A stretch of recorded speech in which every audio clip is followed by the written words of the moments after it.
بخار کے لیے ضروری ہدایات: مریض کو بہت روشنی، گرمی، شور و غل سے بچنا چاہیے اور نہ ہی بہت زیادہ موٹے کپڑے پہننے چاہیے۔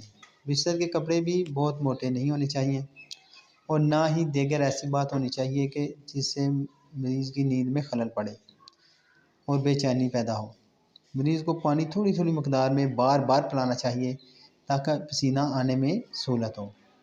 یہ بہت غلطی ہوتی ہے کہ بخار میں مریض کو پانی نہیں دیا جاتا اور مریض کو گھبراہٹ رہتی ہے، اس کا خون گاڑھا ہو جاتا ہے اور سخت بے قراری ہوتی ہے۔ پشویا یا پٹیاں کرنا بھی مفید ہوتا ہے۔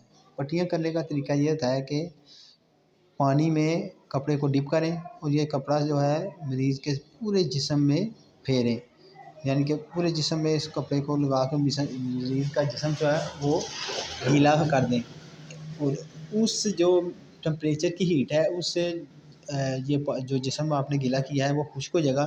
پھر ایک دو دفعہ دوبارہ ایسے ہی کریں کہ سارے جسم پہ گیلا کپڑا ماریں تو وہ ہیٹ سے وہ خشک ہو جائے گا۔ ایک دو دفعہ کریں گے تو آپ تو انشاءاللہ مریض کا ٹمپریچر ہے وہ نارمل ہو جائے گا۔